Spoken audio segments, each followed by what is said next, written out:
কখনো দেখেনি ওনাদের গ্রামে। চিন্তা করেছেন হয়তোবা কোনো বয়স্ক ব্যক্তি হজ থেকে এসেছেন বা মিডল ইস্ট থেকে এসেছেন, এই জন্য এই ধরনের ড্রেস পরে আছেন। এই অবয়বটা বা এই লোকটা সাঁকোর ঠিক মাঝখানে দাঁড়িয়ে আছে, সামনেও আগায় না পেছনেও যায় না, ওইখানে দাঁড়িয়ে আছে, ঠায় দাঁড়িয়ে আছে একদম সোজা হয়ে। তখন আলামিনের বন্ধু পেছন থেকে বলে ওঠে, আলামিন চল থাক, আজকের মাঠে যাব না, শরীর ভালো লাগছে না, বাড়ি যাই। তখন আলামিন বলে, আরে দাঁড়া, এই মুরব্বী সাঁকো পার হোক তারপর আমরা যাই, এত তাড়াতাড়ি বাড়িতে যাওয়ার কি হলো, দাঁড়া, এসেই তো পড়ছি, রাত 12টা পর্যন্ত খেলে আবার চলে যাব। কিন্তু ওই মুরব্বিও সাঁকো পার হয় না, এক চুলো নড়ে না।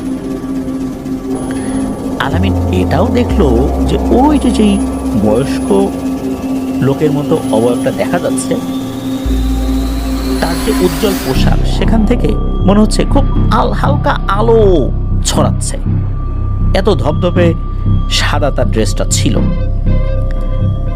হঠাৎ করে চোখের পলক ফেলতে দেখা গেল ওই অবয়বটা সাঁকোতে নেই।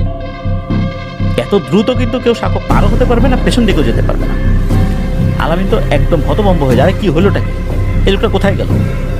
তখন পেছন দিকে ঘুরে বলছে, দেখলি বন্ধু, এই লোকটা কোথায় গেল?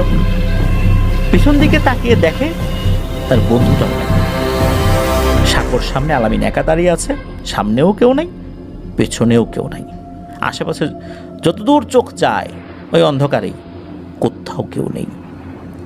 তখন আলামিন খুব ভয় পায়, বাড়ির দিকে দৌড়াতে থাকে, মাঠে যাওয়া বাদ দিয়ে। যা দোয়া কালাম জানতো পড়তে পড়তে দৌড়াতে দৌড়াতে বাড়ির মধ্যে চলে আসছে, মা মা বলে চিৎকার করছেন। হঠাৎ এই সময় আলামিন লক্ষ্য করেন যে ওই যে সাঁকোর উপর দাঁড়িয়ে থাকা ওই অবয়বটার মতোই একটা অবয়ব ওনার বাড়ির উঠোনের এক পাশে দাঁড়িয়ে আছে। এই দৃশ্য দেখে উনি আর নিজেকে ধরে রাখতে পারেননি, উনি অজ্ঞান হয়ে যান। ওনার জ্ঞান ফিরলে উনি দেখেন উনি বিছানায়, প্রচণ্ড জ্বর আসছে। পুরো ঘটনা এই আলামিন তার মাকে খুলে বলেন।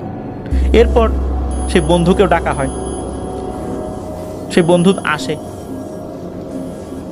বন্ধুকে আলামিন জিজ্ঞেস করে, তুই আমাকে রেখে কোথায় চলে গেছিলি ওই সাঁকোর ওখান থেকে? এই কথা শুনে সেই বন্ধু তো হা করে বসে আছে।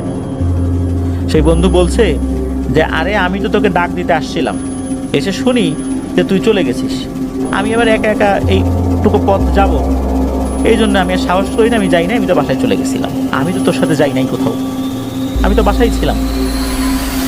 এই কথা শোনার পর আলামিন মারাত্মক ভয় পায়, তাহলে তাকে কে ডেকে নিয়ে গেল, আর সাঁকোর উপরই বা কে দাঁড়িয়েছিল? দৌড়ে বাড়িতে